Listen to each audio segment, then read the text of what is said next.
Bonjour, bienvenue pour une nouvelle émission de Live Doctor et nous recevons aujourd'hui à nouveau le docteur Ouzan. Bonsoir, Bonsoir. mon cher confrère.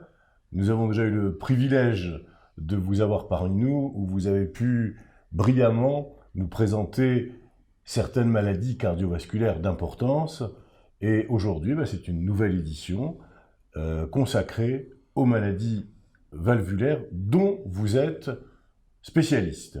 Je rappelle que vous êtes ancien interne des hôpitaux, ancien chef de clinique, vous exercez à Reims et que vous êtes chef de service à l'unité de cardiologie clinique à l'hôpital Adassa. Eh bien, les maladies valvulaires, c'est quelque chose dont on entend parler beaucoup aujourd'hui, avec un certain mystère autour de ces définitions des maladies valvulaires. Le grand public ne sait pas précisément de quoi il s'agit quand on parle des maladies valvulaires. Les maladies valvulaires sont un sujet extrêmement important de la cardiologie, comme vous l'avez souligné, pour plusieurs raisons. La première est que la population est vieillissante, donc certaines maladies valvulaires vont se développer avec l'âge, et notamment le rétrécissement aortique, c'est-à-dire le rétrécissement de la valve aortique. La valve aortique est la valve qui fait communiquer le ventricule gauche et l'aorte. Donc, comme la population vieillit, ces valves se calcifient et ne s'ouvrent plus complètement.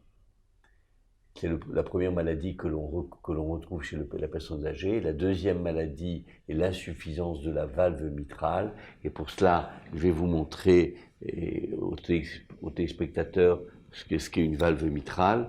La valve mitrale est la valve c'est la porte entre le ventricule gauche et l'oreillette gauche. Cette valve, avec le fil des années, va être beaucoup moins compétente, donc le sang va repartir du ventricule gauche à l'oreillette gauche. Le rétrécissement mitral est une maladie beaucoup moins fréquente, qui est parfois congénitale, qui est souvent secondaire à une maladie rhumatismale, que l'on retrouve encore dans quelques cas, mais c'est de plus en plus rare, et l'insuffisance aortique est également beaucoup plus rare. Donc, on va se polariser sur les deux grandes maladies que l'on rencontre chez la personne âgée, notamment le rétrécissement aortique et l'insuffisance mitrale. Docteur Bouzan, y a-t-il des raisons particulières qui vont faire que ces valves vont s'esquinter, vont devenir de moins en moins fonctionnelles avec le temps? Alors, la première cause, c'est bien entendu le vieillissement, avec la calcification, le calcaire, la calcification qui va gêner le fonctionnement de ces valves. Ces valves peuvent être également endommagées par un processus infectieux, c'est ce qu'on appelle une endocardite, qui est une infection générale, en général qui démarre au niveau des dents ou d'une autre porte d'entrée. Et enfin, la troisième cause, qui est moins fréquente maintenant, ce sont les maladies dites rhumatismales, qui sont acquises dans l'enfance. Le rhumatisme articulaire aigu a été pourvoyeur de maladies valvulaires et surtout de rétrécissement mitral. On voit cette pathologie de moins en moins dans nos pays. C'est ce qu'on appelle le RA, le fameux rhumatisme articulaire aigu, Exactement. Qui aujourd'hui est bien combattu, puisque avec nos couvertures antibiotiques, on arrive à éradiquer le germe en cause et faire en sorte qu'il n'y a pas de greffe endocarditique de ce germe. Exactement. Exactement, c'est une maladie qui a été complètement éradiquée. Elle existe encore dans les pays d'Afrique. Donc on voit des patients africains qui arrivent avec des maladies rhumatismales assez évoluées. J'ai déjà vu un patient avec une insuffisance aortique majeure, mais qui n'avait pas été diagnostiqué ni traité à temps et qu'il a fallu opérer en urgence. Si vous permettez, mon cher confrère, je vais vous demander de rouvrir ce magnifique cœur afin de montrer à nos auditeurs, à nos téléspectateurs, quels sont les différents rapports anatomiques entre les valves et leur place à l'intérieur du cœur. Alors, déjà, pour commencer, le cœur est constitué de 4 cavités. 2 ventricules, qui sont les grandes cavités. Vous avez ici le ventricule gauche, Vous avez ici le ventricule droit, et nous avons deux petites cavités qui sont les deux oreillettes, l'oreillette gauche et l'oreillette droite. L'oreillette gauche est reliée au ventricule gauche par une valve qui s'appelle la valve mitrale, parce qu'elle est constituée de deux feuillets, et l'oreillette droite est reliée au ventricule droit par une valve à trois feuillets qui s'appelle la tricuspide. Donc ce sont les deux valves auriculo-ventriculaires. Le sang sort du ventricule gauche par l'aorte, et la valve qui relie le ventricule gauche à l'aorte est la valve aortique. Il y a également une valve qui fait communiquer le ventricule droit au poumon et qui s'appelle la valve pulmonaire. Alors ces maladies se manifestent souvent par un essoufflement à l'effort.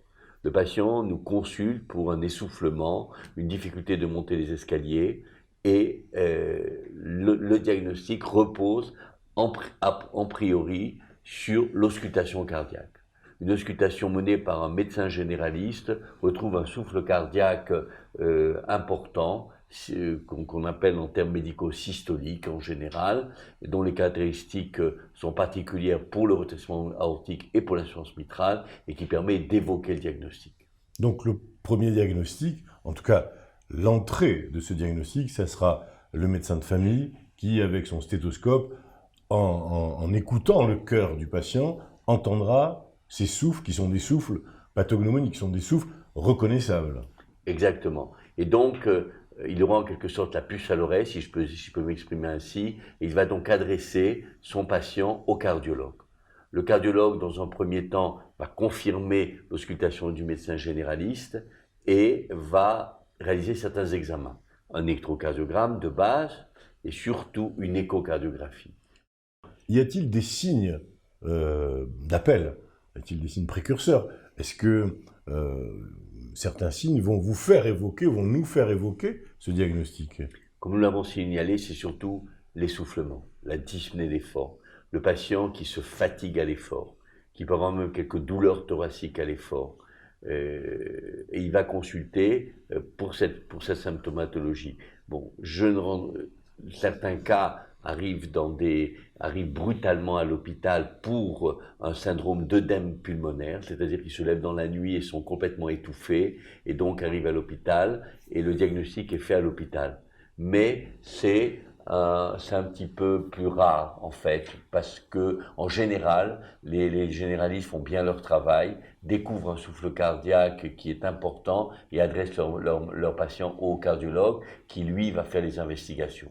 Et comme je vous l'ai dit, la première investigation est au cardiogramme, la deuxième est l'échographie. L'échographie va faire le diagnostic de la maladie valvulaire, va en apprécier la gravité et va surtout apprécier son retentissement sur la fonction ventriculaire gauche et la fonction ventriculaire droite. C'est un examen maintenant qui est incontournable, l'échographie. Totalement incontournable. Totalement incontournable. C'est un examen qui est fait dans le cabinet du médecin ou dans une clinique. Les appareils sont très sophistiqués. Ils permettent de faire des diagnostics extrêmement précis. Et à partir de ce moment-là, le cardiologue va décider jusqu'où il faut aller. Si la maladie valvulaire est significative, à ce moment-là, il faut passer à une exploration hémodynamique, une coronarographie avec exploration hémodynamique, pour apprécier le retentissement à nouveau de cette maladie valvulaire sur la fonction cardiaque et décider des options thérapeutiques. Les options thérapeutiques sont de plus en plus diversifiées. Jusqu'à 5-6 ans, le traitement était uniquement chirurgical. Remplacement de la valve valvulaire aortique, réparation ou remplacement de la valve mitrale, associé plus ou moins à une réparation de la valve tricuspide. La valve tricuspide, c'est? La valve tricuspide est ici, c'est la troisième valve importante du cœur, c'est la porte entre le ventricule droit et l'oreillette droite. Et souvent, l'insuffisance tricuspidienne est secondaire à l'insuffisance mitrale ou au rétrécissement aortique.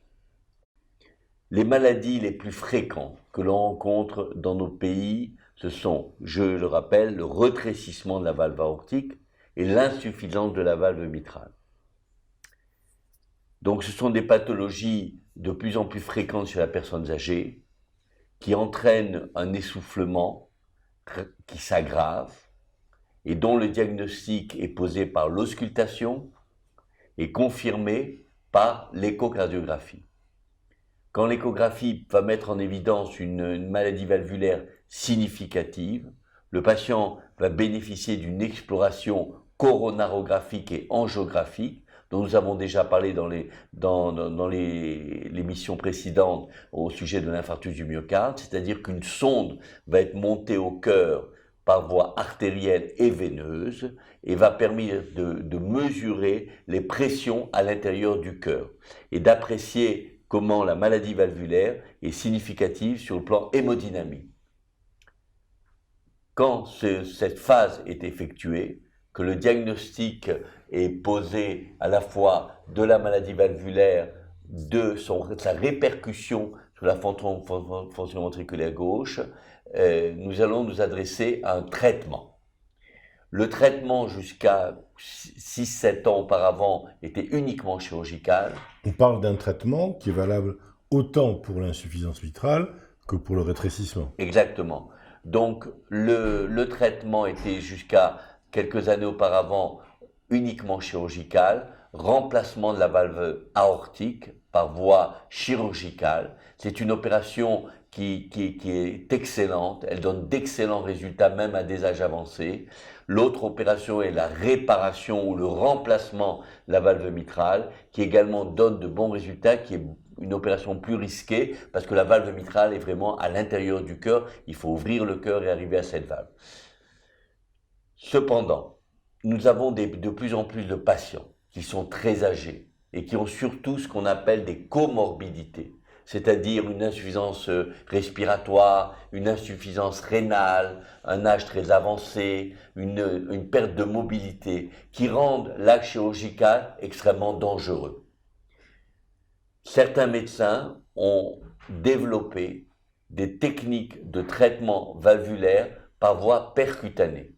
Et là, il faut rendre hommage à un grand médecin français qui s'appelle le professeur Cribier de Rouen, qui est le premier dans le monde, en 2002, à implanter une valve par voie percutanée, une valve aortique par voie percutanée à un patient totalement inopérable.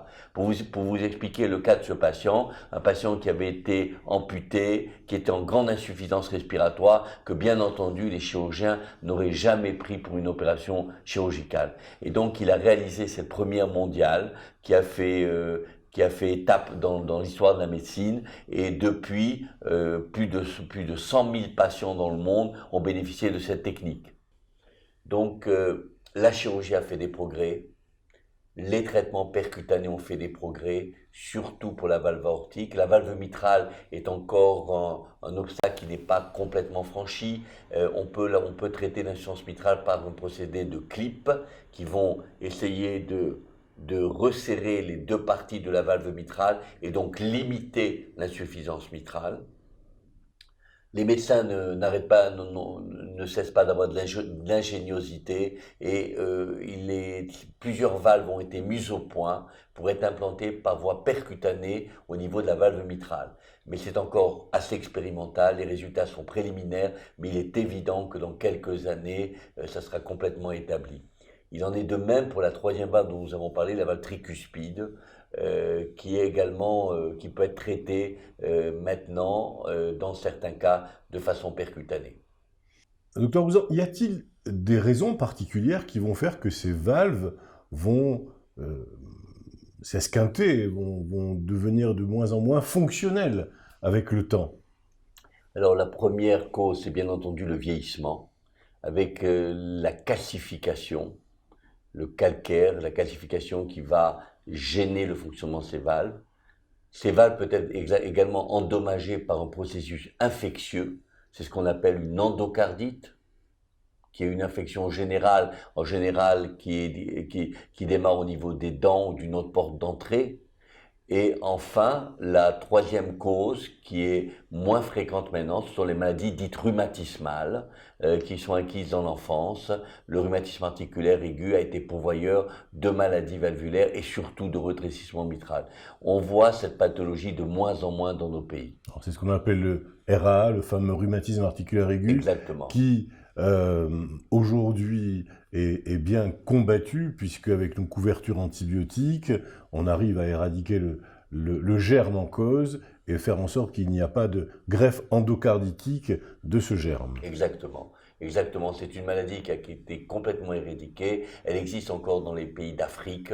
Donc on voit des patients africains qui arrivent avec des maladies rhumatismales assez évoluées. J'ai déjà vu un patient avec une insuffisance aortique majeure, mais qui n'avait pas été diagnostiqué ni traité à temps et qu'il a fallu opérer en urgence. Donc la chirurgie a fait des progrès. Les traitements percutanés ont fait des progrès, surtout pour la valve aortique. La valve mitrale est encore un obstacle qui n'est pas complètement franchi. On peut traiter l'insuffisance mitrale par un procédé de clip qui vont essayer de resserrer les deux parties de la valve mitrale et donc limiter l'insuffisance mitrale. Les médecins ne cessent pas d'avoir de l'ingéniosité et plusieurs valves ont été mises au point pour être implantées par voie percutanée au niveau de la valve mitrale. Mais c'est encore assez expérimental, les résultats sont préliminaires, mais il est évident que dans quelques années, ça sera complètement établi. Il en est de même pour la troisième valve dont nous avons parlé, la valve tricuspide. Qui est également qui peut être traité maintenant dans certains cas de façon percutanée. En fait, on a assisté à une véritable révolution cardiaque, cardiologique et chirurgicale, fait que ces maladies qui étaient souvent mortelles, en tout cas toutes ces maladies valvulaires qui étaient souvent mortelles, aujourd'hui peuvent être soignées et bien soignées. Exactement. Et là, vous mettez le doigt sur un concept nouveau, extrêmement important, qui s'appelle le Heart Team, c'est-à-dire l'équipe cardiovasculaire chirurgicale. C'est-à-dire comme nous avons une diversité de traitements et la décision finale du traitement est prise par plusieurs spécialistes, le cardiologue traitant, le cardiologue interventionnel qui est capable de poser une valve à voie percutanée et le chirurgien cardiaque. Nous n'avons pas cité tous les traitements médicaux qui existent des maladies valvulaires, surtout pour l'insuffisance mitrale. Pour le rétrécissement aortique, il n'y a pas de traitement. C'est un problème mécanique qui se traite que par chirurgie ou par voie percutanée. C'est un obstacle qu'il faut traiter. Pour la valve mitrale, le traitement médical avec les bêta-bloqueurs, les diurétiques peut aider. Donc la décision à nouveau va être prise par une confrontation entre trois spécialistes qui vont prendre la meilleure décision pour le patient, qui n'est pas immédiate en général. On démarre par un traitement médical, si le patient ne s'améliore pas, on discute de la chirurgie cardiaque, et si le patient n'est pas opérable, à ce moment-là, on va s'adresser aux techniques percutanées. Et est-ce qu'il y a un traitement après l'intervention chirurgicale? Tout à fait. Après l'intervention chirurgicale, tout dépend de la valve qui va être mise en place. Si c'est une valve mécanique, elle impose un traitement anticoagulant au long cours, avec ses contraintes. Si c'est une valve biologique, en général, elle n'impose pas un traitement anticoagulant, sauf si la maladie valvulaire est associée à une arythmie auriculaire, une fibrillation auriculaire. Est-ce que vous pourriez simplement dire ce qu'est une arythmie et qu'est-ce qu'une arythmie ventriculaire?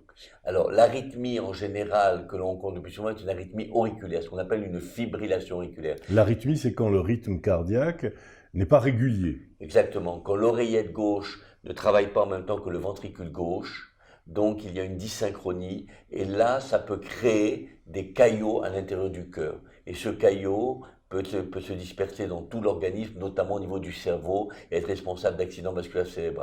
Donc ces patients relèvent d'un traitement anticoagulant, et c'est un consensus international maintenant totalement reconnu.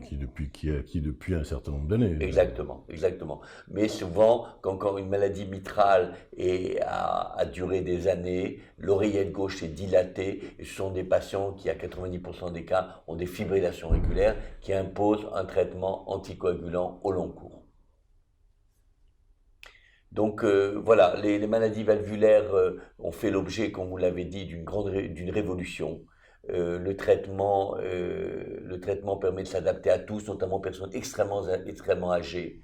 Il y a quelques années, un patient de 85 ans avec un enrichissement optique était non traitable, était un peu laissé à lui-même jusqu'à terminer sa vie dans des conditions vraiment très très difficiles. Et maintenant, on peut traiter ces patients par voie percutanée et leur donner un confort de vie tout à fait remarquable. Je vous remercie pour ces explications parfaitement lumineuses. Merci infiniment. Avec plaisir.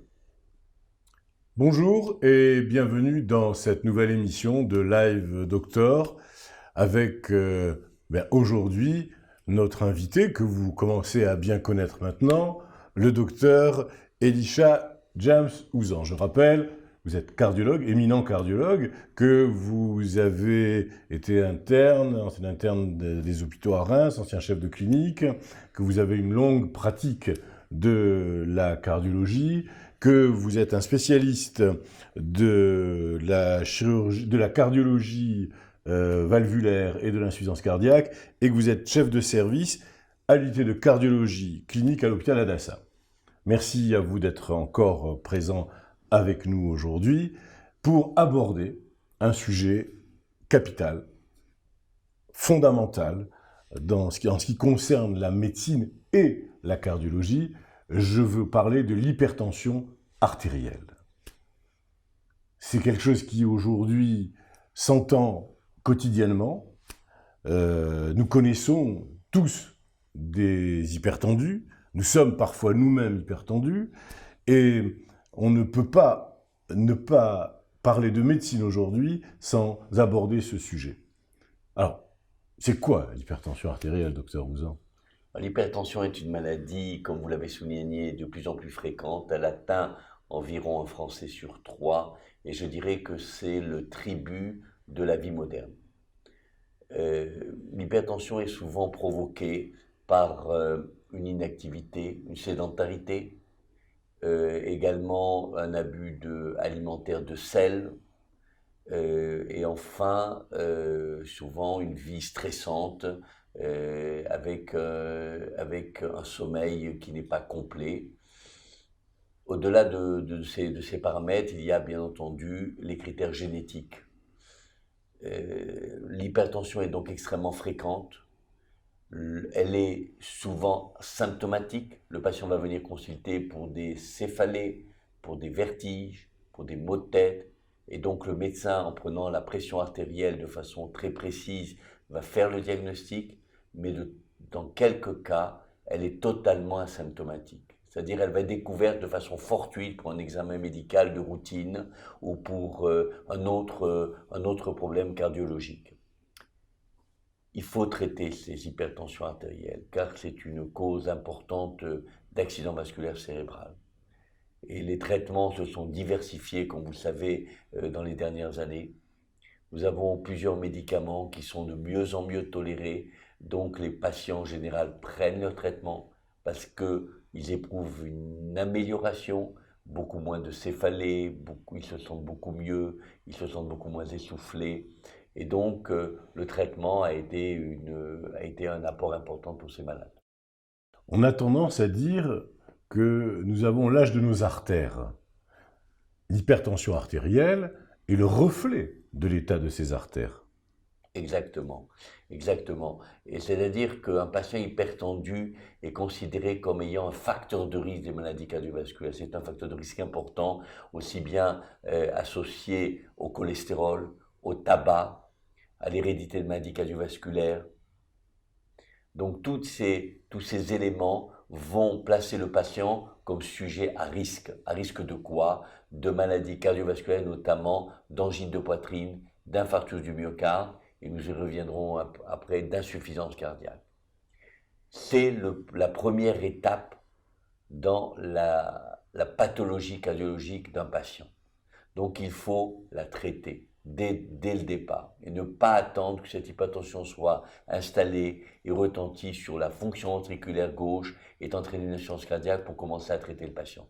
Il faut le convaincre de l'importance du traitement. C'est pas toujours évident parce que l'hypertension est parfois, comme je vous l'ai signalé, asymptomatique. Le patient se sent bien. Il est même un petit peu dopé par son hypertension. L'hypertension dope une patiente, dope un patient, lui donne des capacités un peu inhabituelles. Quand on le traite, il va diminuer son niveau d'activité. Il va au début se sentir fatigué, il va éprouver une impression de lassitude, mais il faut lui faire comprendre que, suivant toutes les données épidémiologiques qui ont pu être créées dans le monde, l'hypertension est un grand facteur de risque et peut abîmer le cerveau, le rein et le cœur. Y a-t-il des examens cliniques à faire quand on a découvert une hypertension artérielle? Et comment va-t-on faire ce diagnostic précisément de l'hypertension artérielle? Ce sont deux questions.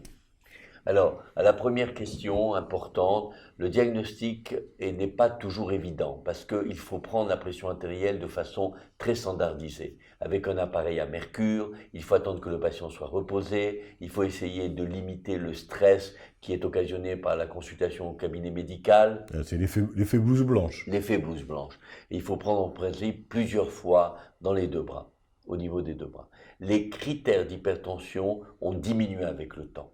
C'est-à-dire qu'il y a quelques années, on admettait que l'hypertension était pour les patients au-delà de 140 mm de mercure pour la systolique et 90 mm pour la diastolique. Maintenant, les critères les normes ont bien diminué. C'est-à-dire que au-delà de 130 mm de mercure, au-delà de 85 mm de mercure de diastolique, on considère que le patient est hypertendu. Pardon, c'est quoi la systolique et c'est quoi la diastolique? Alors, la systolique et la diastolique sont les deux composantes de la pression artérielle. Vous avez une composante qui correspond au débit cardiaque, qui est le grand chiffre, la systolique, et le petit chiffre, c'est quand le cœur se relâche, ce qu'on appelle la diastolique. Donc les deux sont importants, les deux sont synonymes d'hypertension artérielle. Dans certains cas, quand on a un doute, on va poser au patient ce qu'on appelle un holter tensionnel, plus précisément un appareil qui va enregistrer la pression artérielle pendant 24 heures dans les conditions de vie réelles du patient. Il faut préciser que c'est quelque chose qui n'est pas dangereux, qui ne pose aucun problème, et c'est un petit appareil que l'on porte autour du bras. Exactement. Et c'est un appareil qui permet une vie normale, mais simplement qui donne des résultats extrêmement probants, puisque la pression artérielle est prise en dehors du contact médical, dans le milieu de vie habituel du patient, dans son activité quotidienne. Et je pense que pour un patient jeune, avant d'entreprendre un traitement qui va durer des années, il faut être sûr du diagnostic. Et cet appareil nous donne une certaine certitude. Par ailleurs, il nous permet de comprendre le mécanisme de l'hypertension artérielle. Est-ce qu'elle est pendant le jour, ou est-ce qu'elle est pendant la nuit, ou est-ce qu'elle intéresse surtout le grand chiffre, la systolique ou la diastolique? Est-ce que le cardiologue va essayer de comprendre la dynamique de l'hypertension après cet appareil?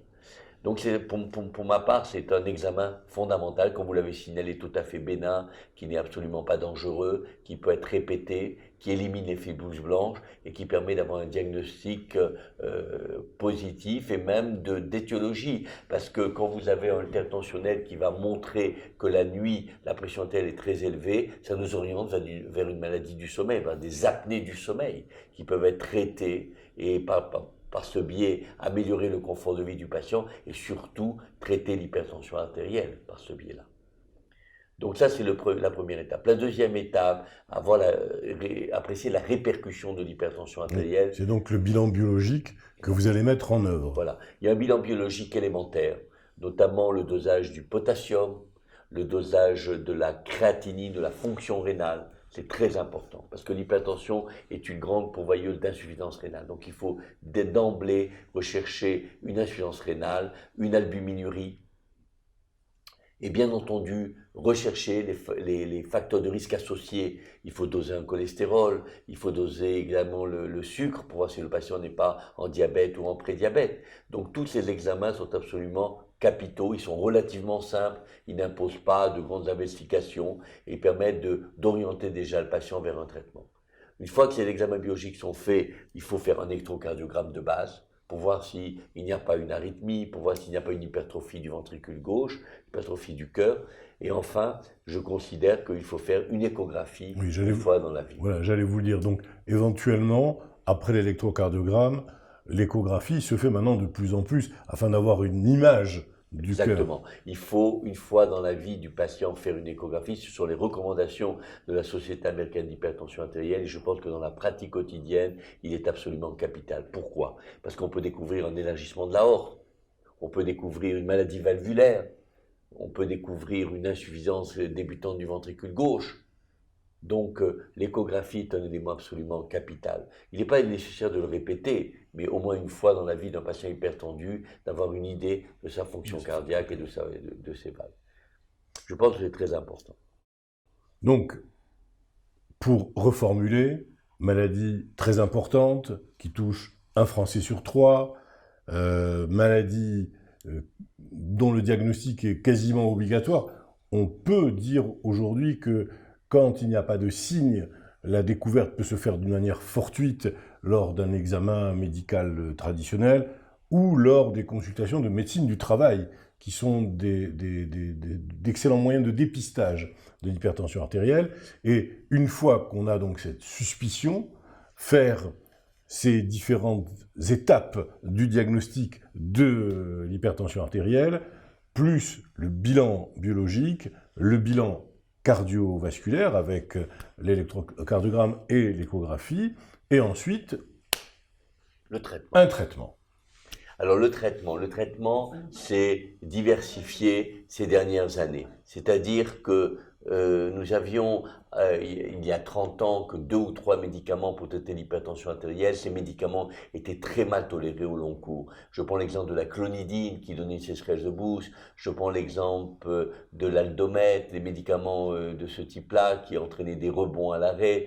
Mais depuis une dizaine d'années, les médicaments se sont diversifiés avec la classe des bêta-bloqueurs, et notamment des bêta-bloqueurs très cardiosélectifs qui permettent un confort de vie excellent. Enfin, les inhibiteurs d'enzymes de conversion, qui sont d'excellents médicaments et très bien tolérés. Les calcium bloqueurs, qui sont également des médicaments qui sont bien tolérés. Et donc, on a maintenant une panoplie de médicaments qui permettent de traiter 90% des hypertensions artérielles. Cependant, utilise-t-on toujours les diurétiques?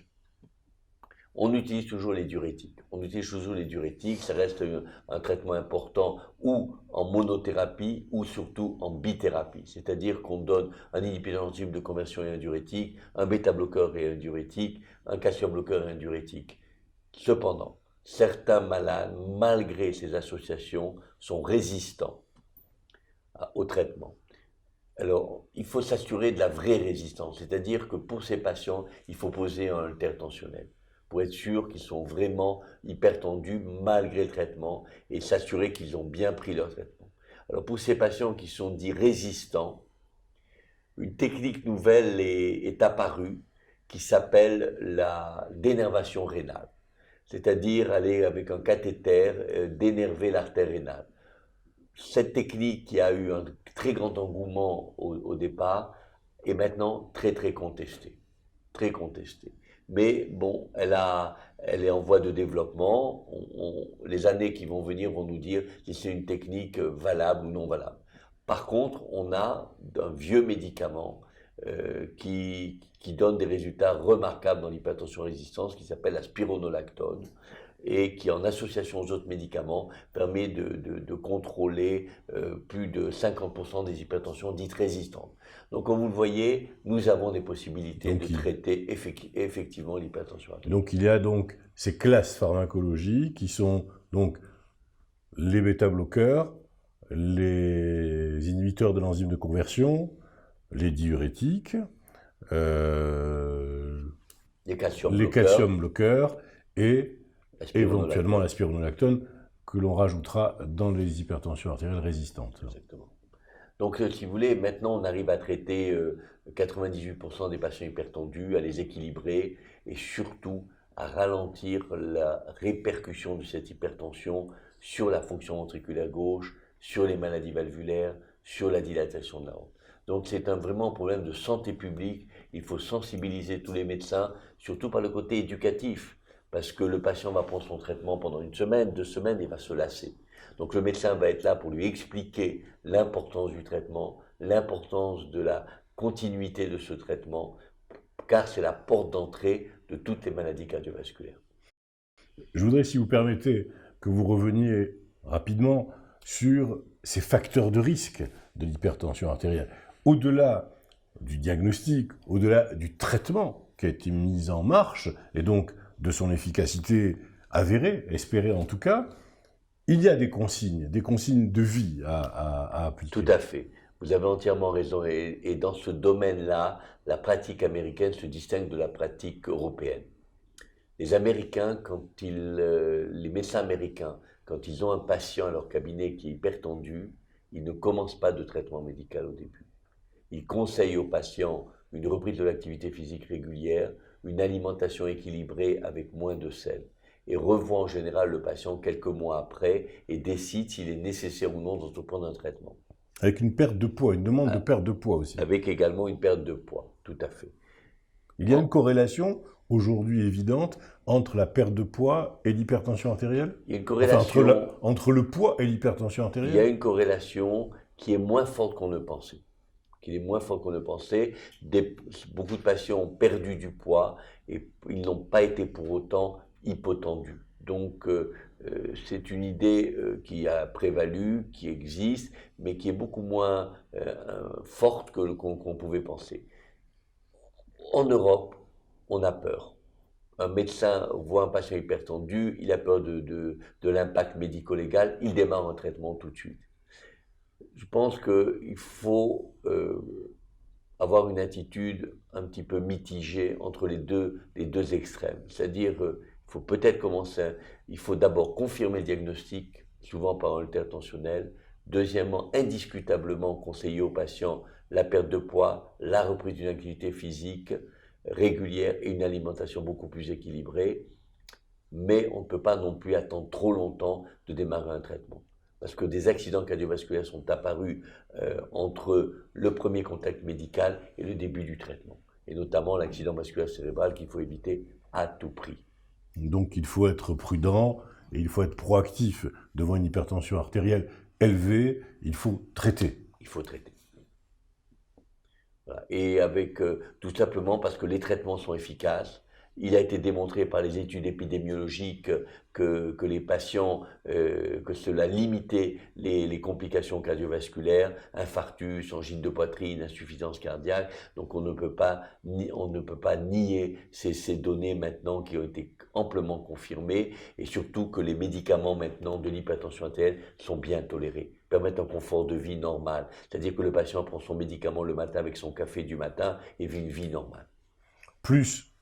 J'y reviens, l'arrêt du tabac, la diminution du sel, les facteurs de risque classiques, c'est-à-dire le stress, le cholestérol, éventuellement le diabète, plus la sédentarité, qui sont vraiment les éléments capitaux fournisseurs, ou en tout cas entretenant l'hypertension artérielle. Comme nous l'avons dit au début, l'hypertension artérielle est le tribut de la vie moderne. C'est vraiment la rançon de la vie moderne. Toutes les caractéristiques que vous avez signalées, ce sont les caractéristiques de la vie moderne, d'un patient qui est hyperactif, qui est assis toute la journée devant son ordinateur, qui mange très mal, avec beaucoup de sel, et qui ne fait pas d'activité physique. Donc ce patient va être hypertendu. Au début, il va ne pas sentir son hypertension artérielle parce qu'elle va lui donner un regain d'énergie, mais très rapidement, il va sentir des céphalées, des vertiges, et il va consulter pour cela. Et il va être difficile de le convaincre de prendre un traitement, parce que le traitement va, comme nous l'avons dit, diminuer ses capacités au début, mais quelques mois après, il va se sentir beaucoup mieux, beaucoup plus détendu, beaucoup plus apte à contrôler ses sensations, à contrôler ses réactions vis-à-vis de ses collaborateurs. Ce sont des patients en général qui sont très coléreux, qui s'énervent rapidement. Merci docteur Ouzan pour toutes ces bonnes indications et toutes ces explications. Merci infiniment. Avec plaisir. Bonjour à tous nos auditeurs et à nos téléspectateurs. Bienvenue pour cette nouvelle émission de Live Doctor consacrée toujours à la cardiologie avec notre invité vedette aujourd'hui, que vous connaissez bien maintenant, le docteur Elishiva James Ouzan, cardiologue de renom, qui est un ancien interne, ancien chef de clinique, qui a une longue pratique de la cardiologie et qui est depuis 2010 chef de service à l'unité de cardiologie clinique à l'hôpital Al-Azhar. Bonjour, docteur Ouzan. Eh bien aujourd'hui, après que nous ayons abordé un certain nombre de grands thèmes de la cardiologie, il nous reste à aborder un domaine particulier, et j'en suis ravi, en tout cas je suis ravi de l'aborder avec vous, puisque vous êtes un spécialiste de cette question. Je veux parler de l'insuffisance cardiaque. Alors l'insuffisance cardiaque est une maladie qui est en très grand développement. Et pourquoi ? Parce que, comme nous l'avons signalé dans les émissions précédentes, nous savons traiter de mieux en mieux l'infarctus du myocarde, nous savons traiter de mieux en mieux les maladies valvulaires, nous savons traiter l'hypertension artérielle, mais le patient, après quelques années d'hypertension artérielle, de maladies valvulaires ou maladies infarctus à répétition, va développer ce qu'on appelle une insuffisance cardiaque. Qu'est-ce que l'insuffisance cardiaque ? C'est un patient qui va être essoufflé à l'effort, fatigué à l'effort, et qui va voir sa vie se limiter à une activité uniquement à la maison, et même parfois des difficultés de se lever de son lit. Donc c'est un motif de consultation de plus en plus fréquent, aussi bien dans les cabinets médicaux, dans les cabinets de cardiologie, dans les hôpitaux. Les patients se présentent à l'hôpital en général en épisode de défaillance cardiaque complète avec des œdèmes des membres inférieurs, une prise de poids. Un patient qui a du mal à se coucher la nuit, qui dort en position demi-assise ou dans son fauteuil. Parce qu'il respire mal. Parce qu'il respire mal. Donc, il faut faire un bilan. La première chose est l'étape clinique qu'on ne doit jamais oublier, ausculter le cœur. Le patient peut avoir une maladie valvulaire qui a été méconnue, une insuffisance mitrale dont nous avons parlé, qui n'a pas été diagnostiquée au bon moment, un rétrécissement aortique qui n'a pas été diagnostiqué au bon moment. Donc là, c'est l'auscultation cardiaque, avec le stéthoscope. Avec le stéthoscope. Deuxièmement, l'auscultation pulmonaire, on va retrouver des crépitants qui permettent de déterminer un œdème ou un subœdème pulmonaire. Puis l'examen va se porter sur le foie, voir si le foie est dilaté, s'il y a des signes de congestion hépatique. Et enfin, bien entendu, les œdèmes des membres inférieurs qui sont un témoin d'insuffisance cardiaque droite. Ce sont des œdèmes particuliers. Ce sont des œdèmes blancs qui sont mous et qui prennent le godet, c'est ça ? Exactement. Ce sont des œdèmes bilatéraux en général, chez un patient qui est essoufflé et qui prennent le godet. Prendre le godet, ça veut dire que quand on appuie sur l'œdème, il y a une dépression qui s'installe. Exactement. C'est un signe médical fondamental. Donc une fois que le diagnostic est fait, il faut essayer de trouver l'étiologie de l'insuffisance cardiaque. Plusieurs étiologies peuvent être proposées, soit, comme nous l'avons signalé, un patient qui a eu plusieurs infarctus du myocarde, qui ont endommagé son ventricule gauche, ou vous avez une maladie valvulaire qui s'est développée pendant des années, qui a entraîné une dilatation du ventricule gauche, une fatigue de ce ventricule gauche, ou enfin une maladie infectieuse du cœur, une endocardite, qui a également endommagé la fonction ventriculaire gauche ou la fonction ventriculaire droite. Là aussi, une étape très importante du diagnostic électrocardiogramme qui va permettre de voir le rythme du patient. Souvent, ces patients sont en arythmie auriculaire. Et enfin, l'échographie est le maître examen. Donc l'arythmie, c'est quand le cœur ne bat pas régulièrement. Exactement. Quand l'oreillette n'est plus synchronisée par le ventricule, et donc on a une dissociation entre l'oreillette et le ventricule, et comme nous l'avons dit dans une émission précédente, c'est un facteur de risque de caillot dans le cœur, et bien entendu d'embolie cérébrale. Donc l'échographie va être là aussi l'examen capital, il va nous renseigner sur le mécanisme de cette insuffisance cardiaque, est-ce que c'est une atteinte valvulaire, est-ce que c'est une atteinte du muscle cardiaque, et là l'échographie va permettre de définir la fonction ventriculaire gauche et ventriculaire droite. Très fréquemment, ces insuffisances cardiaques sont créées par une dégradation de la fonction ventriculaire gauche. Le patient va être traité immédiatement, en général par des diurétiques, parce que son confort de vie est extrêmement perturbé. C'est un patient qui ne peut presque plus parler parce qu'il est essoufflé, qui ne peut presque plus s'allonger, qui voit son poids augmenter démesurément alors qu'il ne mange pas plus, et donc il faut le soulager. Alors les diurétiques, c'est une classe pharmacologique qu'on a déjà évoquée dans l'hypertension artérielle. Et donc là, quelle va être l'action de ces diurétiques? Alors, ces diurétiques sont en général donnés par voie intraveineuse. En milieu hospitalier, on démarre un traitement intraveineux pour soulager rapidement le patient. Donc l'infirmière va mettre en place une voie d'abord et le diurétique va être injecté. Il permet une diurèse, donc le patient va aller très souvent aux toilettes, mais il va se sentir très rapidement soulagé. Donc il va uriner. Il va uriner, il va diminuer l'excès d'eau qu'il a dans l'organisme et il va voir ses œdèmes diminuer, il va sentir son essoufflement diminuer. C'est un effet quasiment immédiat de soulagement. Donc c'est la première étape qu'il faut envisager. Une fois que le diurétique a été donné, il faut à ce moment-là, suivant la cause de l'insuffisance cardiaque, traiter spécifiquement. Il se peut que ce soit une maladie valvulaire et dans ce cas-là, reprendre tout ce que nous avons dit, une exploration hémodynamique, angiographie pour voir si le patient est opérable ou s'il peut être traité par voie percutanée. Si c'est une maladie du muscle cardiaque lui-même, à ce moment-là, il faut traiter par d'autres médicaments, en plus des diurétiques, les inhibiteurs d'enzymes de conversion dont nous avons parlé pour l'insuffisance cardiaque et dont le seul effet secondaire est la toux qui survient dans 10 ou 15% des cas, qui est rapidement reconnu. Et à ce moment-là, on passe à un autre type de médicament qui s'appelle les inhibiteurs de l'angiotensine 2. L'autre traitement reconnu de l'insuffisance cardiaque, ce sont les bêta-bloqueurs, notamment le bisoprolol, également le carvedilol, également le métoprolol, qui ont été démontrés comme des traitements de l'insuffisance cardiaque qui prolongent la vie du patient insuffisant cardiaque. Donc il ne faut absolument pas les négliger. Et enfin, le troisième médicament dont nous avons parlé pour l'hypertension dite réfractaire, qui s'appelle la spironolactone, qui est donné dans l'insuffisance cardiaque et qui prolonge là aussi la vie du patient. Vous avez évoqué les atteintes du muscle cardiaque. Quelles sont-elles?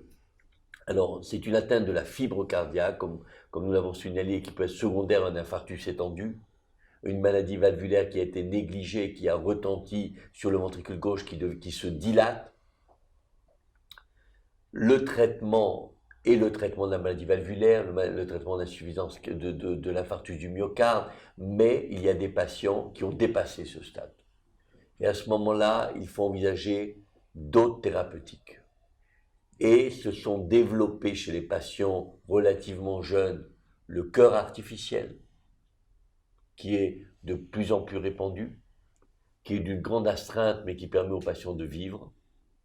Et enfin, la transplantation cardiaque, qui est toujours d'actualité, bien qu'il y ait un manque de donneurs qui se fait sentir dans tous les pays. Mais il existe des phases d'insuffisance cardiaque qui sont définies par la New York Heart Association. Oui, on a donc différents stades, n'est-ce pas? Exactement. Nous avons le stade débutant qui est stade 1 ou 2, qui gêne le patient dans les efforts importants de la vie courante. Le stade 3 qui est dans les efforts quotidiens et le stade 4 où le patient est obligé d'être alité. Dans le cadre de l'insuffisance cardiaque, il existe ce qu'on appelle une classification internationale. Pourriez-vous nous en parler? Oui, ça a été défini par ce qu'on appelle la New York Heart Association, une association new-yorkaise qui a défini les critères d'insuffisance cardiaque. Donc il y a 4 stades d'insuffisance cardiaque. Le premier est une gêne respiratoire pour les grands efforts de la vie quotidienne. Le stade 2, c'est pour les efforts, de la vie quotidienne forcés. Stade 3, c'est les efforts que l'on fait dans sa maison et qui sont limités. Et stade 4, ce sont les patients qui sont en quelque sorte alités. Donc, comme nous l'avons dit, les hôpitaux sont malheureusement engorgés de patients en insuffisance cardiaque qui vont être hospitalisés en cardiologie mais en médecine interne.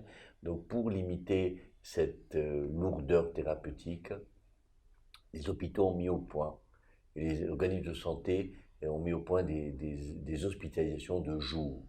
Et c'est une très très belle invention, parce que le patient arrive le matin, on lui, on lui prend, on fait une prise de sang pour voir quel est son degré de potassium, de sodium, sa fonction rénale.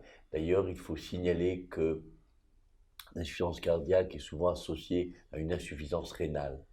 Et donc, le cardiologue est toujours soucieux de préserver la fonction rénale de son patient. Donc, une fois que les prises de sang sont prises, l'électrocardiogramme est en général effectué, le cardiologue examine son patient et décide immédiatement s'il faut démarrer une perfusion de diurétique. Quand la perfusion est faite, ça prend en général 2 heures, 2 bonnes heures de tout. Le patient se sent déjà beaucoup mieux et il peut rentrer chez lui et dormir chez lui. Donc ça, c'est une grande révolution pour ces patients. Donc ça a permis d'alléger les services hospitaliers, les services de cardiologie, et permettre une certaine souplesse, puisque le patient arrive le matin, repart dans l'après-midi avec un bilan et avec un traitement. Exactement. Et ça, c'est répété suivant des fréquences définies par le cardiologue, soit une fois par semaine, soit une fois toutes les 2 semaines, soit une fois toutes les 3 semaines. Tout dépend du patient. Mais cela a été démontré comme évitant les hospitalisations. Diminuant les hospitalisations lourdes en hôpital, et c'était une grande, grande révolution de la cardiologie moderne, je le répète, qui est née du fait que l'insuffisance cardiaque est de plus en plus prépondérante dans nos pays développés. La population vieillit, les pathologies sont bien traitées, aussi bien valvulaires que coronariennes, mais il existe un moment où le muscle cardiaque est fatigué. Alors soit le patient peut bénéficier d'une transplantation ou d'une installation d'un cœur artificiel, ce qui n'est pas le cas pour tout le monde, soit il est traité de façon symptomatique dans ce qu'on appelle une hospitalisation de jour. Et le confort de vie du patient est nettement amélioré par ces hospitalisations de jour. En plus, il a un contact privilégié avec son cardiologue, qui n'est pas à l'hôpital, qui est comme une consultation. Et les infirmiers en général ont énormément d'expérience dans l'insuffisance cardiaque, donc vont aider le patient dans la répartition des médicaments. En fait, c'est beaucoup plus humain. Exactement. C'est très humain. Les patients apprécient énormément cette formule. Des liens se créent avec l'équipe soignante, et c'est vraiment un mode de traitement qui va se développer indiscutablement dans les années qui viennent. Vous avez évoqué la greffe du cœur. Est-ce que vous pourriez rapidement nous en dire quelques mots? Alors, la greffe du cœur intéresse les patients dits terminaux. Ce sont les patients qui ne peuvent plus quitter l'hôpital. En général, des patients jeunes qui, à la suite d'un infarctus massif ou d'une maladie valvulaire importante qui n'a pas pu être traitée au bon moment, ou une maladie infectieuse du cœur qu'on peut appeler la myocardite ou la myopéricardite, ces patients vont être en attente de transplantation. Alors, ils vont avoir un bilan pré-transplantation extrêmement approfondi pour savoir s'ils ne sont pas atteints de cancer, s'ils n'ont pas d'insuffisance rénale irréversible, s'ils n'ont pas de contre-indication à la transplantation, et vont attendre patiemment qu'un cœur arrive. Quand ce cœur arrive, le patient est transféré immédiatement dans un centre qui est à même à faire la transplantation, ou dans son propre hôpital ou dans un autre hôpital. Et la course contre la montre va démarrer parce que ces greffons sont très fragiles. Il faut les transplanter rapidement et surtout il faut les transplanter chez les patients les plus compatibles. Parce que vous allez vous rendre bien compte que beaucoup de patients attendent dans différents hôpitaux. C'est le grand espoir. Et pour ne pas perdre un greffon, il faut absolument que le patient transplanté tire bénéfice de la transplantation. Donc en fait, il y a une sorte d'annuaire avec ce qu'on appelle une histocompatibilité. C'est ça, en fait. Exactement. Histocompatibilité et voir si le patient est parfaitement compatible au greffon qui va arriver. Mais c'est vraiment une révolution. Il faut avoir vu des patients transplantés. Moi, j'en soigne quelques-uns. Ce sont des gens qui étaient vraiment dépendants à 100% de l'hôpital, qui ne pouvaient plus quitter l'hôpital, qui rentrent chez eux, qui reprennent une vie normale. Ce n'est pas la fin de l'histoire. parce qu'ils doivent revenir régulièrement pour des bilans assez exhaustifs, des biopsies du cœur pour éliminer les phénomènes de rejet. Ils doivent prendre des médicaments lourds, anti-rejet, qui ont, eux, des effets secondaires au niveau rénal, au niveau même psychologique, mais ils retrouvent une vie active quasiment normale. C'est vraiment la grande révolution de la médecine moderne. Nous avons des transplantés qui ont été transplantés maintenant il y a 20 ans. Vous avez un recul de plus de 20 ans, en fait. On a un recul de plus de 20 ans avec des gens qui ont été transplantés depuis 20 ans, plus de 20 ans, qui vont bien, avec bien entendu les contraintes que cela impose. Le patient transplanté doit être quelqu'un qui doit être extrêmement sérieux dans ses médications, qui doit être sérieux dans son suivi. On ne peut pas se permettre de transplanter un patient qui ne va pas suivre les recommandations, parce que c'est perdre un greffon et c'est vraiment un grand gâchis. Donc il faut s'assurer, c'est un psychologue qui va étudier le patient pour savoir s'il est apte à bénéficier d'une transplantation, et quand le patient est apte, il en tire bénéfice. Il peut vivre des années avec un corps transplanté. Ce sont des belles perspectives d'avenir, ce sont de bons espoirs que vous donnez aujourd'hui pour ces insuffisances cardiaques terminales, en fait.